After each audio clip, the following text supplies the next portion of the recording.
están? Muy buenos días, bienvenidos a Está Pasando. Es viernes 21 de octubre y hoy la actualidad nos lleva a hablar de un congreso internacional sobre el afrontamiento activo del dolor. De las quejas más frecuentes que reciben los defensores del pueblo por parte de los ciudadanos o de unos premios que se celebran en Segovia y que se escriben en femenino. Comenzamos en Valladolid porque allí durante toda la semana ha habido numerosos actos para promover el conocimiento del dolor crónico. Natalia Fernández. ¿Qué tal, María? Muy buenos días. Pues hoy comienza ese primer Congreso Internacional de Afrontamiento del Dolor Crónico que reúne a numerosos profesionales para hablar precisamente de eso, del dolor crónico que afecta a una amplia mayoría de esa población adulta. Hablaremos con ellos, con los profesionales, aquí en Está Pasando. Son dulces, son artesanales y se elaboran sin emplear procedimientos industriales. Estaremos hoy en una feria de dulces que salen de diferentes conventos. Fran Paino. Sí, María, de Dulces Conventos es la feria que se celebra aquí en la iglesia de Nuestra Señora de la Asunción de Valladolid y que recoge las elaboraciones de 7 conventos de la provincia y que además podremos tener la oportunidad de comprar uno de estos dulces hasta este domingo 23 de octubre. El procurador del común, o lo que es lo mismo, el defensor del pueblo en Castilla y León, ha tramitado más de 40.000 expedientes por quejas sanitarias en los últimos 4 años. En León se celebran unas jornadas que abordan la prestación de ese servicio de la sanidad en el medio rural. A estas horas interviene, ahí lo ven, el presidente de la Junta. De contrapeso a la administración pública, sirven de contrapeso al gobierno de nuestra comunidad autónoma, impulsan derechos. Y enseguida estaremos allí, pero también en Segovia la Federación de Mujeres Rurales, FEMUR, entrega sus premios nacionales. Entre los nombres de este año, la actriz Carmen Morales, la periodista Toñi Moreno o la cantante Ruth Lorenzo. Ahí las están viendo en directo.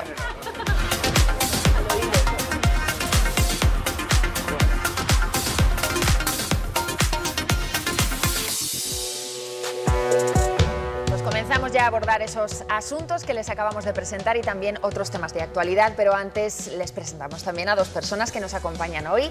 Son Isabel Palomino, abogada, muy buenos días. Buenos días, Isabel. María. Y también Ángel Cuaresma, delegado de Intereconomía en Castilla y León. Bienvenidos. Buenos días, por fin ya es viernes. Por fin es viernes. Bueno, durante toda esta semana Valladolid ha acogido numerosos actos en los que hemos visto a profesionales que trabajan diariamente con el tratamiento del dolor. Hoy esas jornadas culminan con el Congreso Internacional sobre el afrontamiento activo del dolor. Allí está Natalia Fernández. Natalia, cuéntanos. Pues como decías, este es el primer Congreso Internacional de Afrontamiento del Dolor Crónico y vamos precisamente a hablar sobre ello. Muy buenos días. Hola, buenos días. Porque comentamos, el dolor crónico antes se decía que era un síntoma, pero a partir del año 2010 la Organización Mundial de la Salud pasó a llamarlo enfermedad, ¿verdad? ¿Cuál es esa diferencia? Totalmente. Siempre se ha pensado que el dolor se debía a una lesión en los tejidos y en los últimos años ha habido una verdadera revolución y se ha demostrado que el dolor, cuanto más tiempo dura un dolor, generalmente más tiene que ver con alteraciones funcionales y estructurales del sistema nervioso y menos tienen que ver con alteraciones musculoesqueléticas. Y eso verdaderamente ha sido una revolución en el concepto y en el tratamiento. Hay que tratar el dolor en sí, a la persona. El dolor afecta a la funcionalidad y a la calidad de vida de las personas que lo padecen y eso es lo más importante. No es tratar una estructura esquelética para ver si mejora su intensidad de dolor.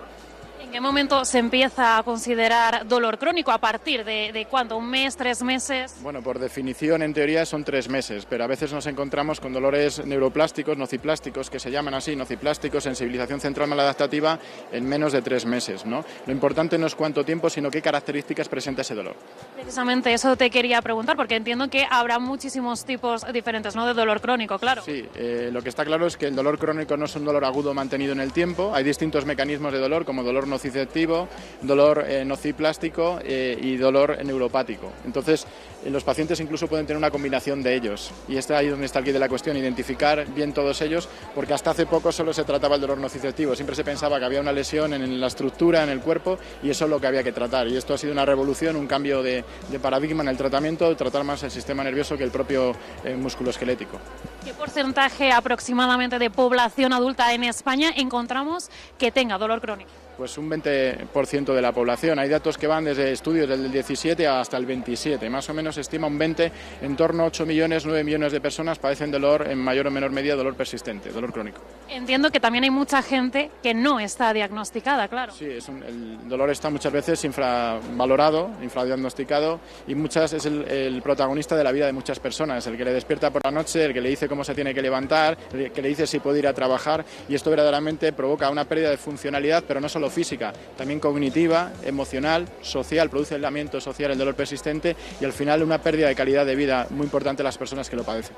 También, sobre todo, pensando de dónde provenga, ¿no? Ese dolor crónico te puede afectar de una manera u otra en tu día a día y en tu vida, entiendo también. Sí, totalmente, eso está claro, pero también tenemos que quitarnos la idea no solo de dónde provenga. En la modulación del dolor influyen también aspectos psicosociales, también influye también la cultura, se ha visto, la educación que tengas, influyen muchas más cosas que solo lo que ocurra en tu cuerpo. Y ahí está verdaderamente la revolución. Si solo tratamos eso, no vamos a dar solución a un campo tan multidimensional como es el dolor. Estamos en este primer congreso internacional. Profesionales de todas partes habéis venido hasta aquí precisamente a hablar de eso. Cuéntanos qué esperáis de estas 2 jornadas. Bueno, hasta ahora todos los congresos que teníamos de dolor los hacíamos solo con profesionales, ¿no? Este congreso es diferente. Este congreso, la primera ponencia y la segunda ponencia la han dado pacientes que sufren dolor y van a estar dentro del programa porque queremos hacer una conjunción entre pacientes que son verdaderamente los que lo sufren, los sanitarios que tenemos que intentar dar solución a esos problemas y los gestores que son los que tienen que tomar la decisión. En este congreso también hay gestores del sistema sanitarios públicos de toda España, aparte de los gestores de aquí, de Castellón, claro está. Yo creo que además, los pacientes importantes también para que expliquen, ¿no?, lo que ellos sienten en su día a día. Volveremos luego más tarde, María, para seguir preguntando en este primer congreso internacional. Gracias, Natalia. Bueno, el dolor es algo que todos sentimos alguna vez, evidentemente, y quizás no le prestemos la atención suficiente porque puede indicar que algo no va bien, pero también puede ser en sí mismo, lo escuchábamos, una enfermedad, Eduardo. Pues sí, María, estamos acostumbrados a que el dolor sea un síntoma de otras patologías, pero es que en sí mismo el dolor también puede llegar a ser una enfermedad. De hecho, la Organización Mundial de la Salud propone que se califique como tal, como una enfermedad. Según la Sociedad Española de Neurología, el dolor es algo que le sucede hasta un tercio de la población, hasta el 32% de la población adulta, principalmente a personas de entre 45 y 54 años de edad, la mayoría mujeres. El dolor simple, el de siempre, motiva 4 de cada 10 consultas en atención primaria. Siempre vamos por el dolor. El 20% lleva con dolor 6 meses, pero solo con sufrirlo 3 meses ya se considera dolor crónico, y así están el 17% de los españoles. La OMS califica el dolor crónico como la mayor amenaza para la calidad de vida a nivel mundial. En toda Europa, el coste sociosanitario del dolor crónico supera el 3% del Producto Interior Bruto, y aquí en nuestro país el dolor crónico es la principal causa de absentismo laboral. Gracias, Edu. Bueno, pues lo escuchábamos, en torno al 20, el 30%, hablan las cifras oficiales de la población, tiene dolor crónico. El objetivo de congresos como el que hemos visto en Valladolid tiene promover el conocimiento como base, porque a veces es algo absolutamente desconocido entre la población, ¿no? Claro, es que yo creo, María, que es el gran reto al que se enfrenta no la sanidad, sino al que se enfrenta el conjunto de la sociedad. ¿Por qué? Pues porque cuando tú tienes una enfermedad localizada, sea del tipo que sea, y no vamos a poner nombres, pues todo el mundo nos entiende. Bueno, pues este tiene el cáncer, que es la gran enfermedad, o este tiene un problema respiratorio, o este tiene un problema cardiológico, le ha dado un infarto. Pero el dolor, si es crónico, bueno, pues como es crónico, pues a veces oyes eso de acostúmbrate a vivir con el dolor. Y voy a la segunda parte de mi pequeña reflexión. Ninguno de los que estamos en este plató somos médicos, somos de letras todos. Pero en mi cabeza no cabe que en pleno siglo XXI tengamos que oír, con todos los avances de la ciencia, que curamos el cáncer, que hacemos intervenciones quirúrgicas que son pura magia, ¿no? En mi cabeza no cabe que en el siglo XXI no podamos paliar o eliminar, suprimir el dolor crónico sin muchas secuelas, y que tengamos que oír eso de hay que acostumbrarse a vivir con dolores. No lo entiendo. Isabel. Sí, se agradece este tipo de iniciativas, estos tipos de congresos internacionales, porque a veces no se le da la visibilidad que pueda tener. A veces te dicen, bueno, pues tómate un ibuprofeno o tómate un paracetamol. En definitiva, esa no es la solución. Perdona, Isabel, o mejor no te lo tomes para que no te acostumbres a los calmantes. También, esa es la situación. Sí. Pero sí que es cierto que estamos en una situación que no se le da una visibilidad y la persona que lo padece muchas veces no lo cuenta por decir, bueno, ya me van a decir que me tome un ibuprofeno y me van a decir, pero su calidad de vida es la que cuenta. Yo creo que en un estado de bienestar en el que tenemos una situación, como decía Ángel, que tenemos intervenciones quirúrgicas de lo más llamativas y de lo más futuristas, yo creo que la intervención al dolor y el darle un poco de altura para que puedan vivir mucho mejor las personas que lo padecen, yo creo que ya es una iniciativa bastante loable. Aseguran los pacientes también que una de las partes más difíciles cuando se les detecta este tipo de patología es el peregrinaje que tienen que hacer entre diferentes consultas de especialistas distintos hasta que se da con el kit de la cuestión y se dice, usted lo que tiene es esto. Eso tiene que ser tremendamente duro, claro. Claro, y primero hay unidades del dolor en muchos hospitales, pero yo creo que, como tú dices, primero hay que pasar por distintos especialistas hasta que te derivan a la unidad del dolor. Pero yo creo que el verdadero... Con la lista de espera que eso conlleva. Con la lista de espera que conlleva, por supuesto. Que si han dicho 3 meses y a ti te dan ya para 6 meses la unidad de dolor y dices, pues ya soy crónica, en este espacio ya me he convertido en crónica. Pero yo creo que la peor situación, aparte de su propio dolor que tienen que padecer los crónicos, es que a veces como que tienes que estar pidiendo perdón permanentemente. Es que siempre te duele algo, pues mira, sí, siempre me duele algo y bastante desgracia tengo. Porque es que a veces parece que tienes una dolencia y encima tienes que pedir... Y encima tienes que pedir perdón, ya, pues mire, es que bastante desgracia tengo yo, ¿no? Sí, sí. Yo creo que el reto no es solo sanitario, sino social, del conjunto de la sociedad. Y a lo que tú comentas, que parece que el dolor nos centramos simplemente en la persona que lo está viviendo, pero ¿y los que están alrededor? También. La calidad de vida de los que están alrededor, de la persona que no se le está, digamos, solucionando esa situación de dolor. ¿Qué ocurre? Porque también la convivencia de una persona que está mal repercute en el resto. Por eso decían que es cierto que no solamente es el área médica, sino es el área social, el área psicológico, es decir, todo eso es lo que... El aislamiento social, ellos denuncian que... Totalmente, al final terminas aislándote. Vamos a salir a tomar algo, vamos a ir... Pues es que no puede ser. Es que me duele, es que no puedo. Entonces, eso también repercute a tu pareja, a tu familia, etcétera. De hecho, en estas jornadas se ha puesto en marcha también incluso una campaña en los colegios, un proyecto para hacer didáctica del dolor a niños de 8 a 12 años. ¿Creéis que esto es importante también, que sepamos desde pequeñitos que nos podemos enfrentar a determinadas circunstancias que no son siempre fáciles de torear? Es importantísimo, porque yo creo que una persona mayor, luego ya definiremos lo que es mayor, a partir de cuándo, pero una persona mayor lo asume, lo entiende. Pero claro, un niño que ve a sus compañeros de colegio jugar al fútbol o algún adolescente que ve que sus compañeros ya van a tomar algo, algún tipo de bebida o salen los fines de semana y tú no puedes porque te duele y porque te duele siempre. Yo creo que en los niños y en los adolescentes es mucho más importante el apoyo psicológico. Sí, y a veces confundimos la situación porque no le damos la importancia suficiente. Al ser un niño, no pasa nada, venga, levántate y sigue. Pero ya cuando es del crecimiento, a veces muchas veces que vas al pediatra, es del crecimiento, entonces dices, bueno, yo creo que a lo mejor tenemos que pararnos un poquito y ver exactamente si el niño de alguna manera se está quejando de una forma permanente o recurrente, es porque algo le pasa, ¿no? Bueno, seguimos con más asuntos porque en León hoy continúa la jornada de defensores del pueblo, una figura, como saben, que se encarga de velar por el respeto a los derechos del ciudadano. Ayer escuchábamos que sus reivindicaciones se centran en el ámbito sanitario. Hoy abordarán más conclusiones. Vamos hasta allí contigo, Javier Revuelta.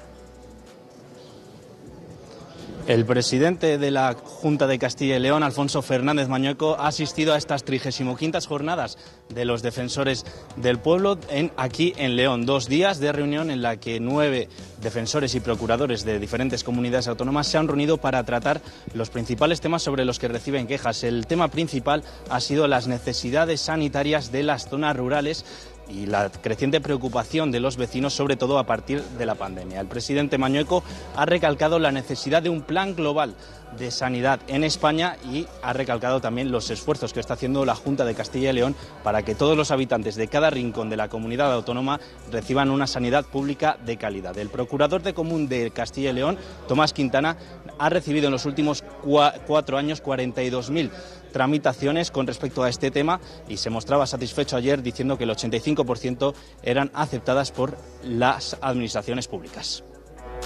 Gracias, compañero. Pues efectivamente, Tomás Quintana, el defensor del pueblo de Castilla y León, el procurador del Común, insistía ayer en que gran parte de esas quejas que están recibiendo se centran en la sanidad. Vamos a escucharle. cierto, son quejas que se repiten en el Procurador Común desde mucho tiempo antes, es decir, que este es un problema, la prestación del servicio sanitario es un tema importante, fundamental, porque afecta nada más y nada menos que a la salud de los ciudadanos, y en esta materia tenemos quejas antes y después de la crisis sanitaria. Y una vez producida la crisis sanitaria y todo lo que hemos vivido, pues evidentemente ha habido un aumento considerable de quejas relacionadas también con la prestación del servicio en el medio rural, porque todos somos conscientes de que ha habido limitaciones en cuanto a la presencialidad en la prestación del servicio, y eso pues ha generado quejas que, en fin, pues también a la vista de los problemas que se han producido, pues nosotros abogamos, y esto será seguramente una de las conclusiones a que lleguemos, que hay que fundamentar la prestación del servicio sobre la base de la presencialidad, la presencia física de los sanitarios en el medio rural. Bueno, pues esas eran las palabras de Tomás Quintana en el marco, les decíamos, de unas jornadas que se centran en las reivindicaciones de los diferentes defensores del pueblo.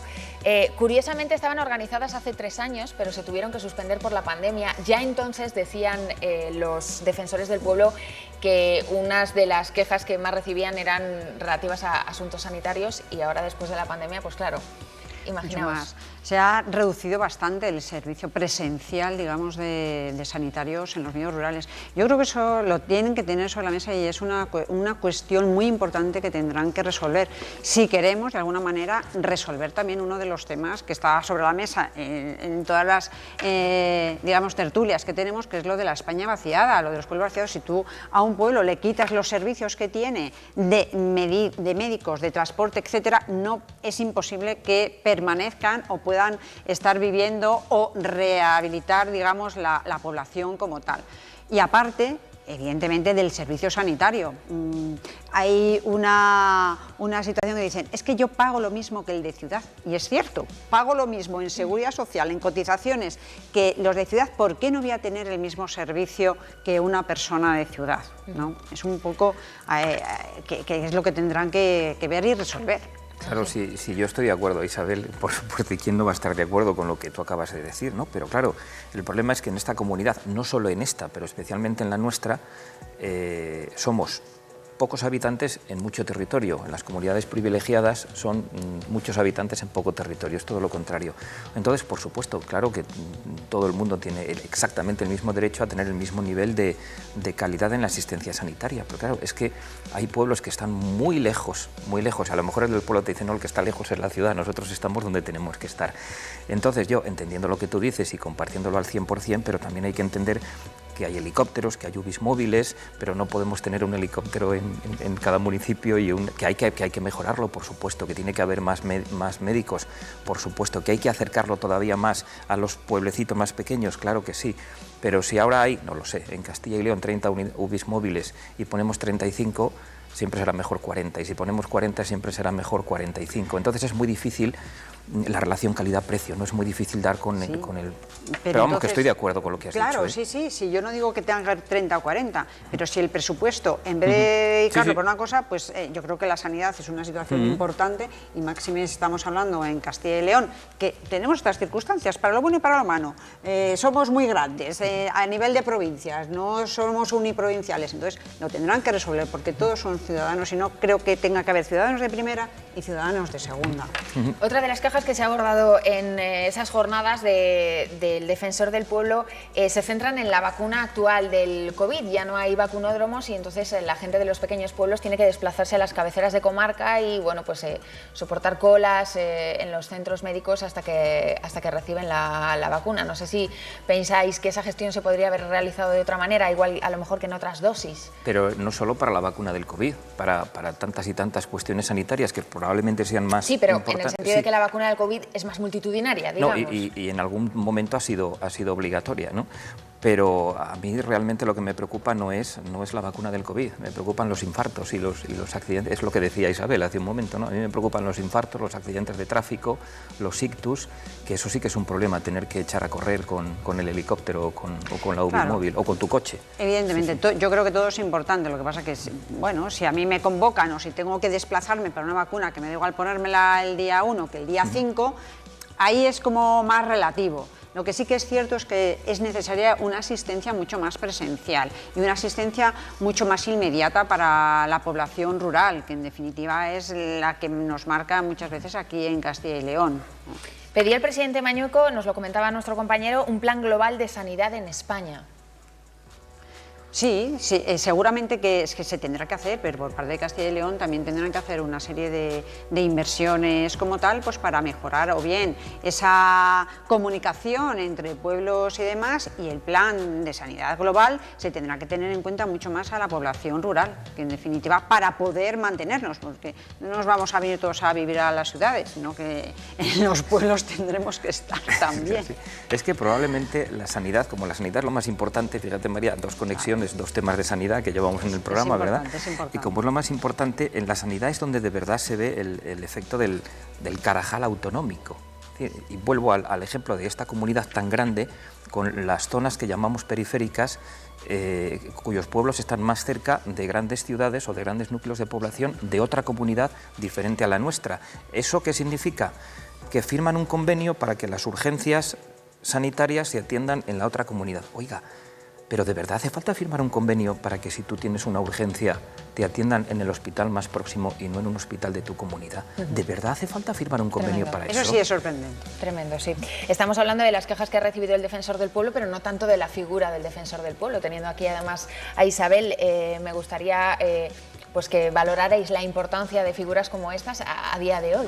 Yo creo que es importante, es una forma de acercar, digamos, la situación, es decir, que me escuchen, a ver quién me puede escuchar, ¿no? Ya he ido a consumidores, no me han escuchado o no se ha resuelto, Entonces, el Defensor del Pueblo está para eso, para estos problemas que no están judicializados, en definitiva, porque está judicializado, el defensor no puede intervenir. La situación del Defensor del Pueblo es una figura que de alguna manera es para eso, para poder revertir esas quejas o poder revertir esas inquietudes o esas solicitudes a la Administración o a los que de alguna manera nos gobiernan para ver si hay posibilidad de mejorar. Yo creo que es una figura que a veces no le damos la importancia suficiente, pero están ahí para poder atendernos. Seguiremos hablando, ahora nos vamos hasta Segovia, porque allí la Federación de Mujeres Rurales entrega a estas horas sus premios nacionales de la mujer rural. Vamos contigo, Natalia Fernández. ¿Segura? Porque ha sonado... ¿Qué tal? Muy buenas tardes. Pues efectivamente entregan esos premios y tenemos la suerte de tener a las 4 ganadoras, a las 4 mujeres que van a recibir ese galardón. Vamos a poder contar pues con un poquito esa experiencia que supone para ti, Carmen, recibir un premio tan importante como este, que sobre todo pone en valor la figura de la mujer rural. Exacto, pues es un reconocimiento precioso y nos sentimos súper felices de estar aquí y de recibirlo de manos de mujeres tan maravillosas. Toñi, decías que tú te tenemos encasillada en la televisión en la gran ciudad, pero tú vienes de pueblo. Bueno, yo soy más de campo que el que lo inventó, porque mi abuela se ganó la vida ordeñando vacas, mi padre ha trabajado en el campo toda la vida. Para mí este premio es un premio muy especial y muy emotivo.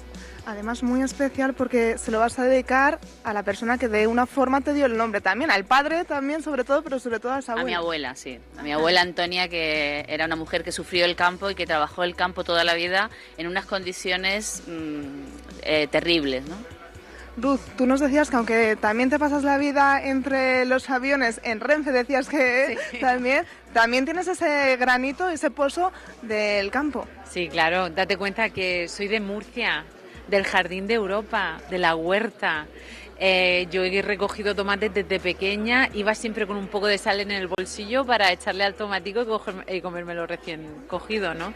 Creo que la mujer rural, la mujer que está aferrada a la tierra, tiene muchísimos valores que compartir y es un placer estar con estas mujeronas aquí recibiendo este premio. Te preguntamos, a lo largo de la gala vamos a poder escucharte cantar. Seguro. Es que yo no me callo, ni debajo del agua me callo, de verdad, claro, siempre canto. Sí, tú vas a recibir el premio, nosotros también vamos a recibir el premio a través de tu música. Y quizá la menos conocida, Rocío, pero que también una mujer rural que luchas por hacer valer esos valores en un mundo como es el mundo del campo, y además siendo mujer. Sí, exactamente. Yo soy emprendedora y elegí vivir en el medio rural y soy feliz aquí. ¿Qué dificultades te encuentras? Pues muchas dificultades, porque muy poquita gente, entonces hagas lo que hagas siempre necesitas de más. Muchísimas gracias a las 4, un placer que nos hayáis atendido y nosotros vamos a estar muy pendientes de esta gala que ya empieza aquí en el Teatro Juan Bravo.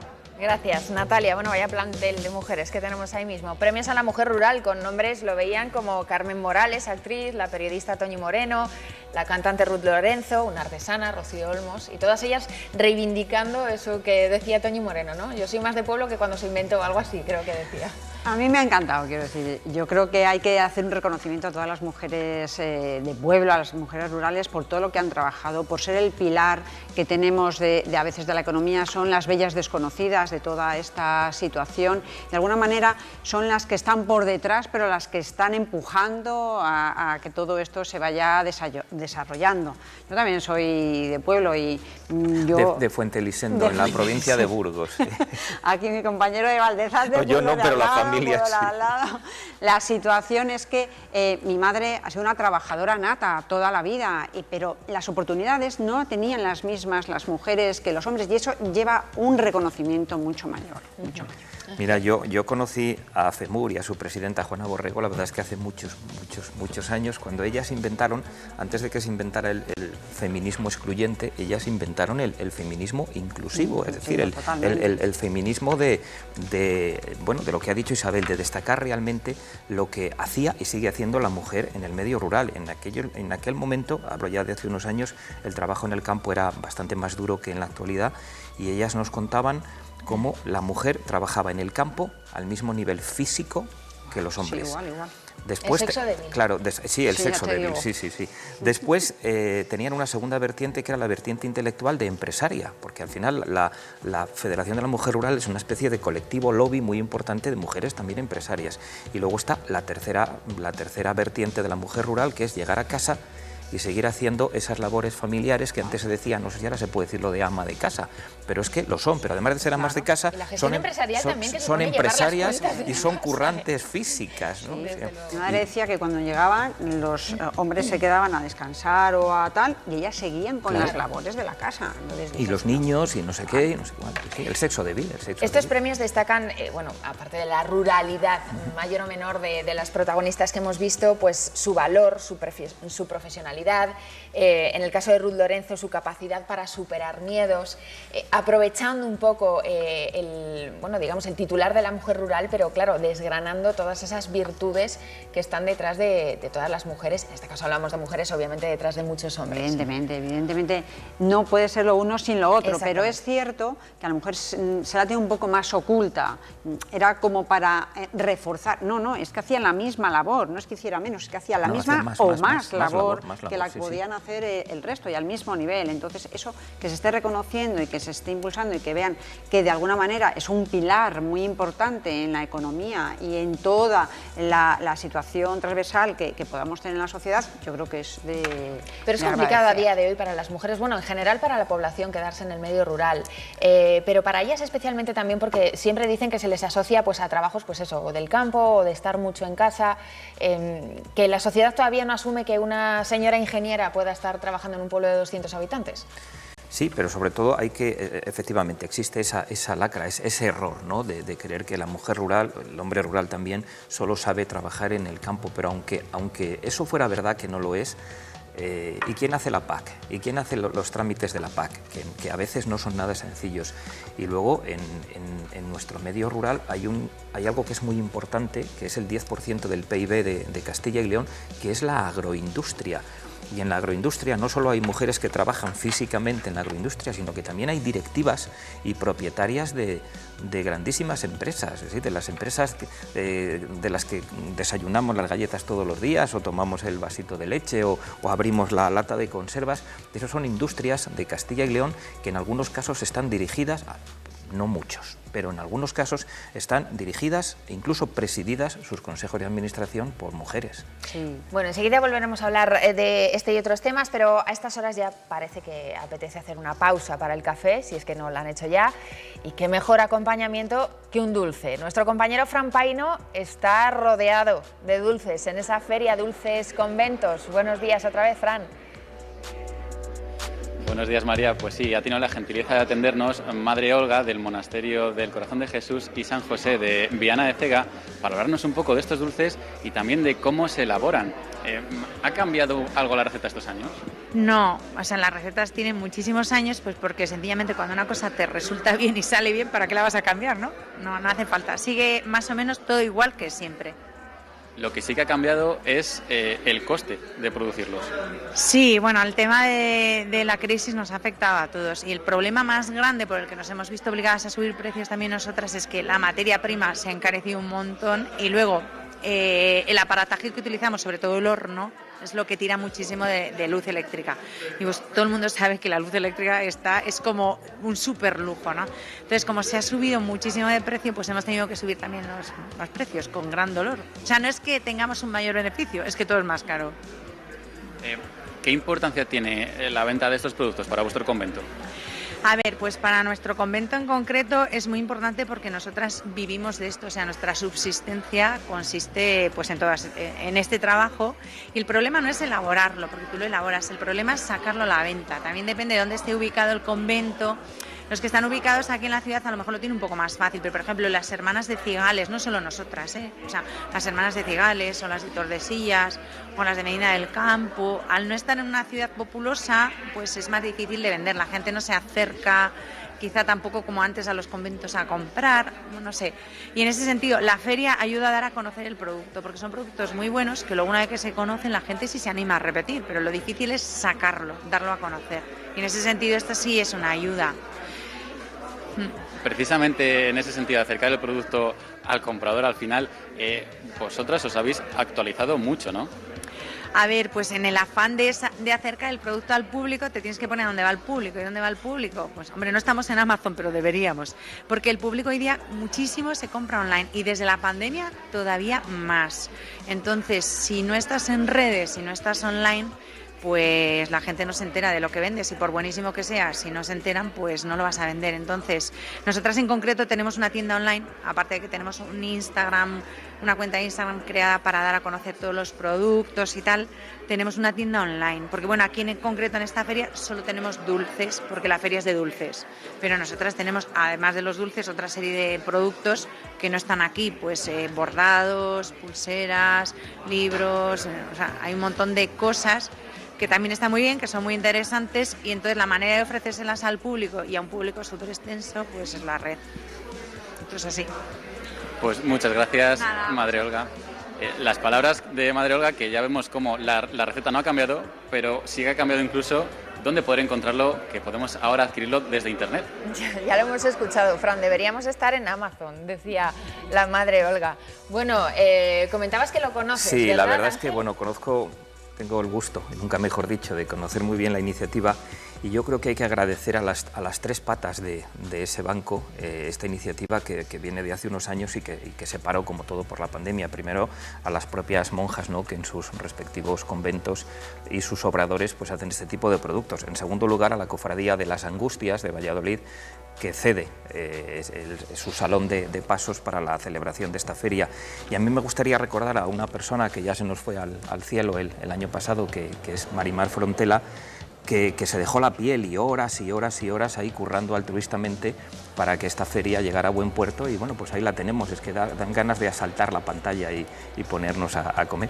Eso digo yo, María, mala hora para poner esta noticia. Deberíamos haberle dicho a nuestro compañero Fran Paino que dejara el micro y que nos trajera aquí algo. algún dulce para poder degustarlo. Yo agradezco que se den estas iniciativas, un poco la visibilidad de todo este trabajo, que la materia prima es fantástica, es excepcional. Y también está bien que se renueven con esa tecnología de poder acceder y poder llegar al público a través de Instagram y de las redes sociales. Evidentemente, si estuviera en Amazon, a lo mejor, si tienen que producir tanto, a lo mejor luego no es tan buena la calidad. O sea que así tampoco está mal, Claro, porque en una época en la que hablamos tanto de la alimentación saludable, que mejor alternativa que optar por caprichos, por dulces, que no son industriales, vamos, es que es todo lo contrario. Es todo lo contrario. Sí, a ver, dieta mediterránea no es, pero el que no sea dieta mediterránea no significa que no se pueda comer, son dulces artesanos y son muy saludables. En una época de internet, decíamos, y siguen teniendo muchísimo éxito este tipo de ferias, ¿verdad? O sea, la gente gente se vuelca, que por cierto les tenemos que recordar que está durante todo el fin de semana, por si acaso se quieren acercar. Yo creo que las ferias de alimentación tienen éxito ya de por sí, quiero decir, es uno de los placeres de la vida, el poder comer, el poder degustar, ya sea dulce o salado. Uno le gustará más en algún momento determinado. Pero lo que decía Ángel, no por no ser dieta mediterránea nos vamos a tener que privar de ello. Tampoco hay que comerlo todos los días, a todas horas, pero que no sea un capricho de la vida y encima sí está rico y está hecho con buenos productos. Fíjate el chocolate, Isabel, fíjate el chocolate que está saliendo ahora en pantalla. Bueno, vamos a dejar de poner los dientes largos en plató y también a nuestros telespectadores, pero creo que en unos instantes podremos volver a esa feria. Nosotros nos vamos unos minutitos a publicidad, pero enseguida estamos de vuelta, les esperamos.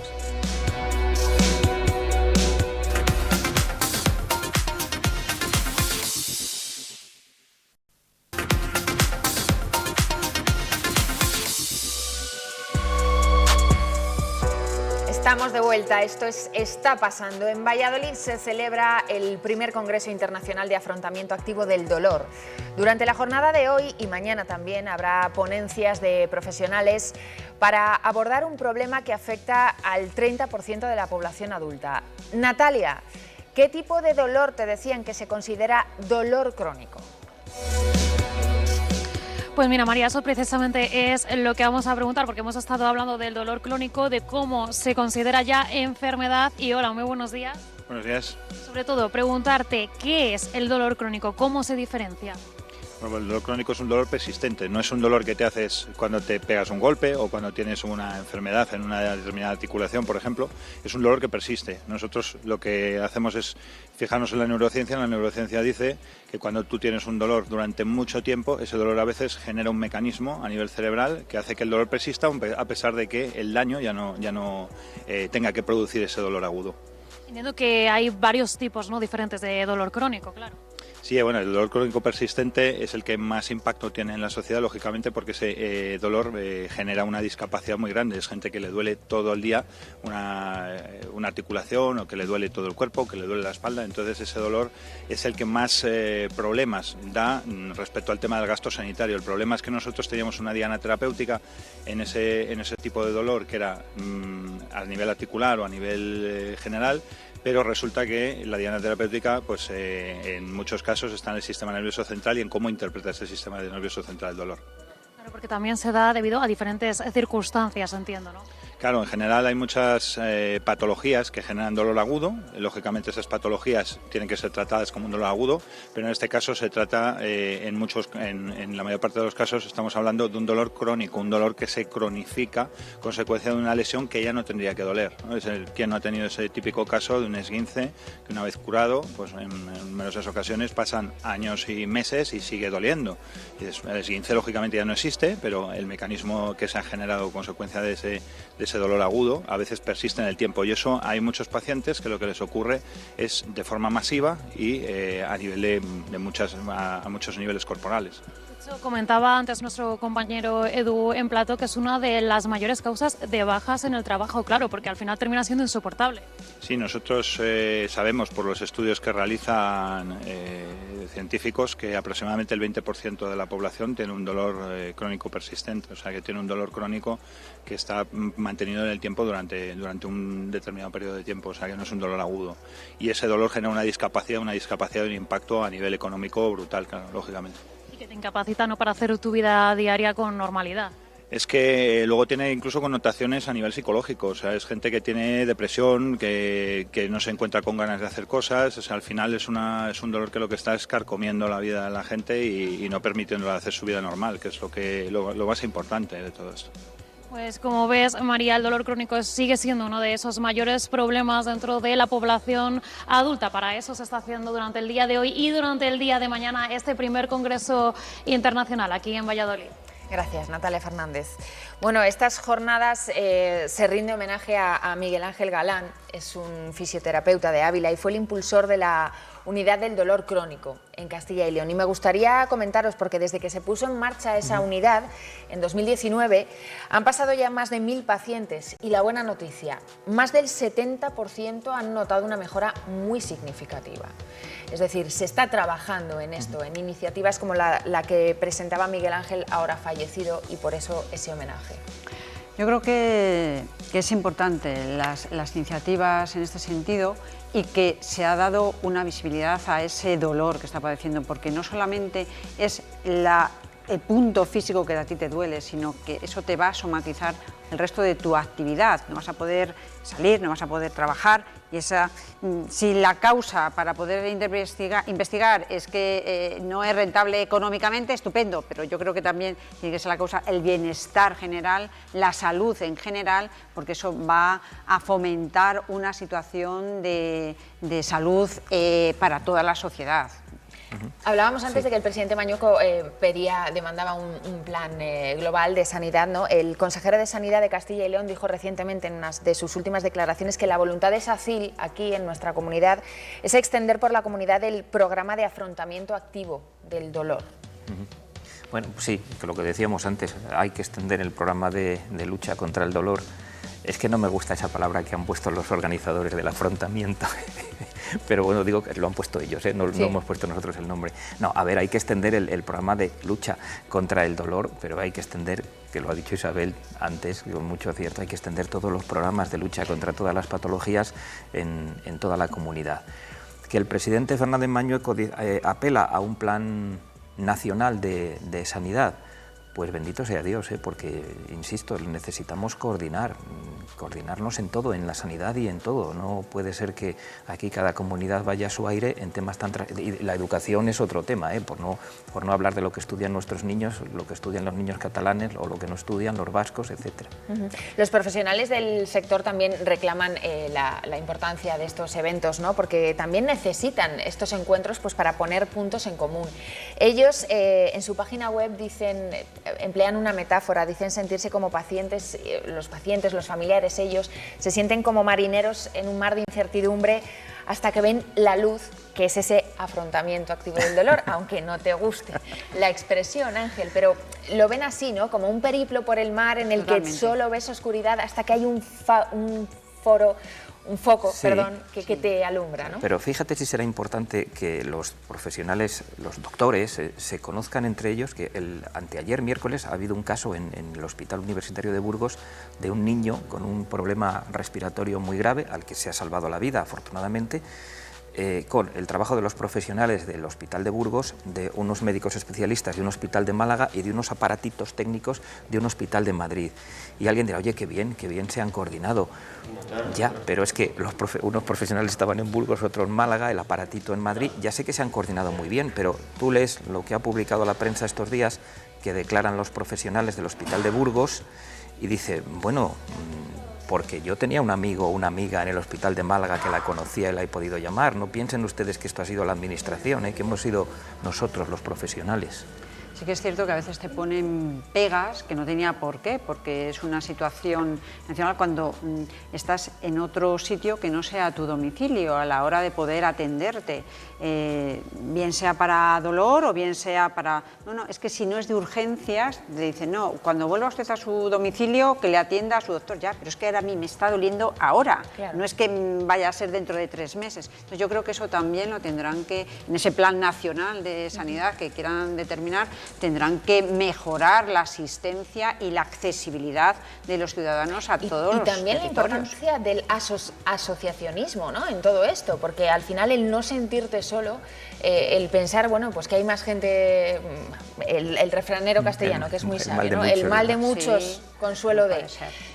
pues bueno, la importancia de estas asociaciones que trabajan por aglutinar, por poner puntos en común, por hacer terapia entre todos. Eso hace mucho, porque el hablar de tu situación, exacto, cuando otros mismos la están también padeciendo, es como decir, por favor, hay alguien que me comprende, hay alguien que sabe de lo que estoy hablando, hay alguien que no me toma por loco, que no me van a tomarme un ibuprofeno, me toman una pastilla. Entonces, eso yo creo que también alivia bastante, aunque no sea el dolor, pero sí el corazón y el alma, que también es importante en la globalización del dolor crónico, ¿no? Bueno, y volvemos a estas horas que sé que se han quedado con ganas aquí en la mesa y ustedes también, a Valladolid, a esa feria de dulces conventos que permanece, les decíamos, durante todo el fin de semana en el Salón de Pasos de la Cofradía de las Angustias. Nos decías, ¿verdad, Ángel?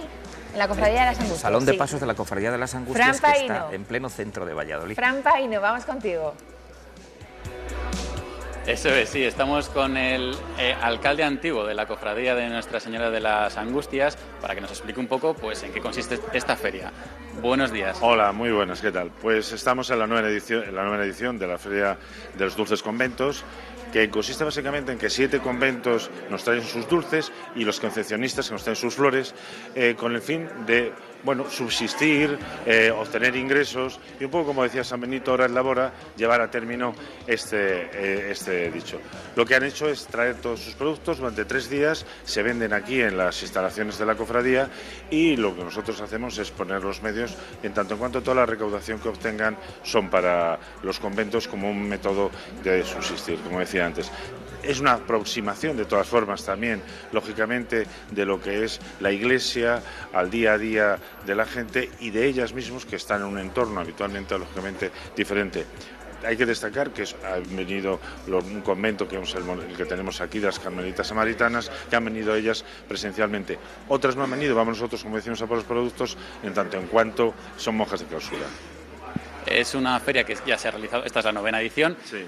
En este caso va a durar hasta el domingo, sí. ¿Tiene éxito? ¿Se acerca la gente a comprar? Tiene éxito, esperemos que la lluvia no disuada a la gente, pero la verdad es que si ya este año es el 9º es porque tiene éxito y a veces hay productos además que se agotan y es como decía, es un medio inclusive de que ellas obtengan unos rendimientos al trabajo que están efectuando. Sí, precisamente hablábamos antes con la madre Olga y nos comentaba que, claro, ellas comen y viven de lo que venden con los dulces y con estos productos. ¿Tiene usted algún dato que darnos de qué éxito tiene ferias como esta para ellas? Porque es algo muy importante para estos conventos. Sí, cuantitativamente no, pero sí es verdad que, como decía la madre Olga, es muy importante porque es de lo que subsisten, de lo que viven hoy en día y entonces no es como antiguamente, ha cambiado la sociedad y se han incorporado al mundo moderno y al mundo del trabajo. Y estas ferias pues contribuye a eso. Hay que pensar que durante el año todos estos monasterios venden también sus productos, pero no tienen la posibilidad de venderlo de la forma que se vende ahora y en la cantidad que aquí se vende. Pues las palabras de Juan Antonio Casas, que como ves nos ha explicado un poquito más en qué consiste esta dulce feria. Muchas gracias, Fran Paino. Bueno, y hoy continúa en Zamora, vamos con más noticias, la búsqueda de una avioneta que desapareció el miércoles. El piloto, de unos 30-40 años, viajaba desde Monforte de Lemos, en Lugo, hasta Córdoba y parece ser que dio la vuelta en la provincia de Salamanca ante el mal tiempo.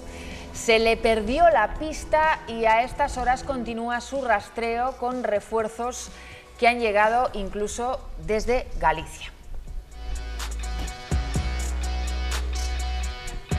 Y a estas horas la empresa asegura que su esperanza es encontrar al piloto con vida. Eso es lo que ha comunicado la empresa. Esa esperanza yo creo que no se tiene que perder, en definitiva.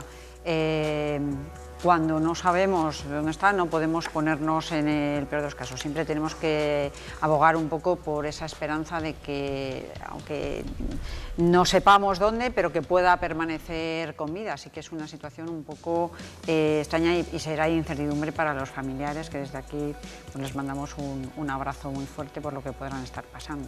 Ese es otro de los empeños de la empresa, claro. Apoyar a la familia, a los seres queridos en estos momentos, claro, tan duros para ellos. ellos. Es una situación muy extraña, ¿no? Porque según cuenta la propia empresa, yo entiendo que eso es a través de radar, GPS, etcétera, la avioneta sale de Monforte de Lemos, que está al sur de la provincia de Lugo, muy cerquita de la provincia de Orense, atraviesa el sur de Castilla y León, y en la provincia de Salamanca se da la vuelta. Entonces ahora nos dicen que se está buscando en ese triángulo que conforman las provincias de León, Zamora y Orense. Yo entiendo que si ellos saben que se dio la vuelta en la provincia de Salamanca por la meteorología adversa, pero lo están buscando bastante más al norte, será porque hay algún dato geotécnico que indique que está en esa zona. Yo, aparte de sumarme al abrazo a la familia, también querría mandar el abrazo a todas las personas que lo estamos viendo en pantalla, que están buscando, porque también se están jugando la vida ayer con medios aéreos, con medios terrestres, en unas condiciones... Y con las dificultades que está poniendo el tiempo. Meteorológicas con muy adversas. La lluvia, sí. La niebla, está siendo complicada esa búsqueda. Está siendo complicado, sí. Yo no sé si ese tipo de avionetas pudieran tener algún tipo de geolocalizador o algún tipo de GPS o algo que pudiera indicar exactamente, o no tendrán caja negra como tienen a veces los aviones, etcétera, para poder localizarlo lo antes posible, claro. Bueno, pues en todo caso... el tiempo corre un poco en contra, en definitiva. Lo que decía Isabel, mandamos un abrazo fortísimo a la familia, esperemos que toda esta historia acabe bien. Despedimos a Isabel Palomino, abogada, y a Ángel Cuaresma, es delegado una forma de hablarlo, de despedimos, en Castilla y León. Es una Os forma despido de por hoy. Vale. María, un placer. Muchas gracias. Gracias buen a ti. fin de semana. Gracias. Y a ustedes les emplazamos al análisis de Está pasando hoy sobre la mesa el cáncer de mama en la semana en la que se ha celebrado su Día Internacional. No se lo pierdan.